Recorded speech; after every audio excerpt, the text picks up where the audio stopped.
My Young and the Restless fans, happy Friday Eve. It's Thursday. We're inching closer and closer to the end of the week. Yeah, we got to buckle up because today's episode was a roller coaster of emotions, secret plots, and dramatic confrontations. I'm going to give you a few highlights and then we'll unpack this episode. First, we see Jordan trying to escape from Victor's little dungeon.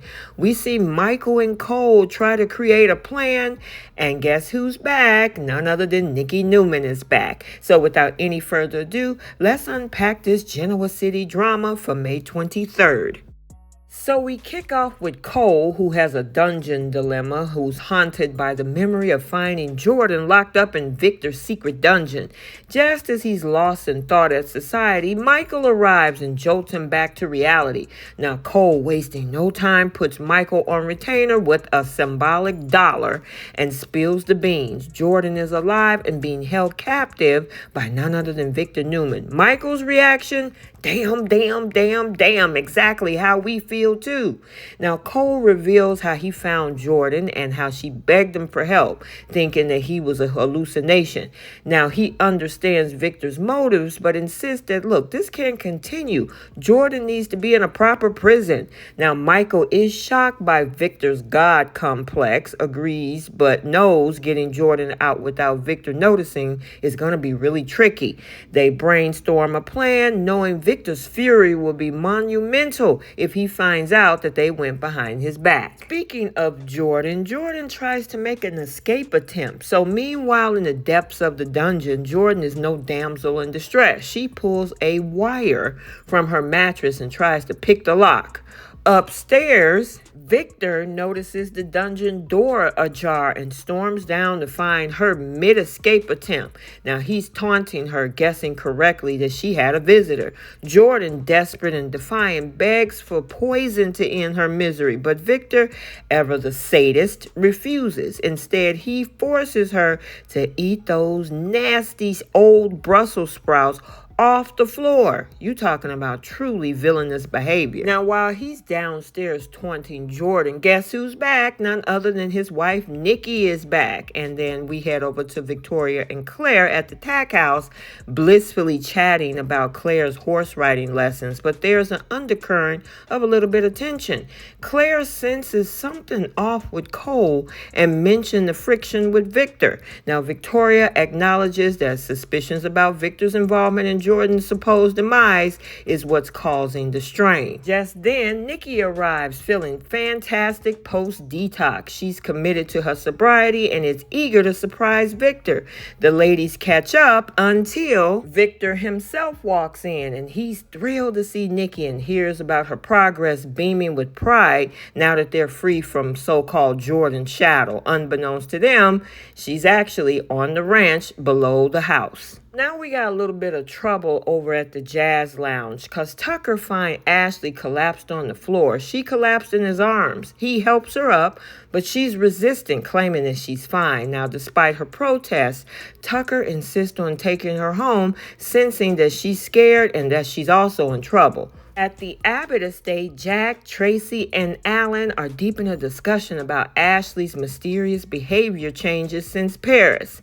Now, they're convinced something traumatic happened during her unaccounted time there, from the time that Tucker left and the time that Tracy came back home and that she stayed behind. Now, I'm wondering if there's something more that meets the eye, especially when it comes to our Dr. Allen. Then Tucker arrives with Ashley, explaining that she blacked out and collapsed, and Jack, of course, is being suspicious, thinking Tucker's trying to insinuate himself back into Ashley's life. And of course, Tucker's clapped back saying, look, it's no time for this girl need help.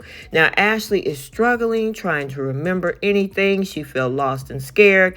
Alan steps in, recognizing the signs of dissociative identity disorder, DID.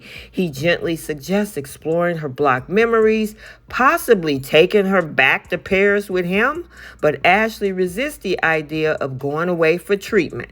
Now, out in the garden, we got Jack and Tracy expressing gratitude for having Ashley back, but remain wary of Tucker's motives. Jack, you wouldn't have had your sister back at home if Tucker hadn't have brought her back. If he actually had some nefarious motives, I don't think she would have been there at home with you guys right now. He would have took her somewhere else.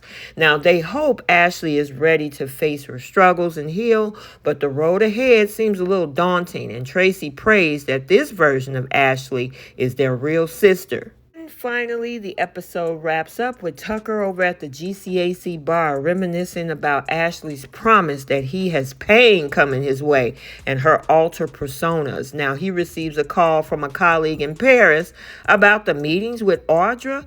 Is Audra in Paris, he asked, hinting at even more intrigue and complications on the horizon. Okay, so there you have it. Let's get the conversation started down in the comments section. Yeah, today's episode was packed with suspense, emotional confrontations, and a promise of more drama to come. What do you think about the situation with Jordan trying to escape? She thought that little wire from the mattress was going to be able to pick that lock until none other than Victor found her. And then we got Michael and Cole creating a plan as well. I mean, can they keep Victor out of prison and put Jordan in a real prison without any hiccups? And then guess who's back? Of course, Nikki is back. And do you think that now, with everything has happened, she's on an outpatient basis? Is she going to be okay, especially when she finds out that Jordan has not been unalived? Also, make sure you stay tuned for the bold and the beautiful recap for today, as well as we now have the beginning of the wedding of Deacon Sharp and Sheila Carter. Yes, the wedding ceremony begins, and yeah, we gotta stay tuned for a spectacle filled with dramatic vows and unforeseen twists, because this also leads into our Friday cliffhanger. Make sure you like, comment, and subscribe. Turn on your notifications so you're notified every time a video is posted. And until the next one, we'll see you all soon. Bye, guys.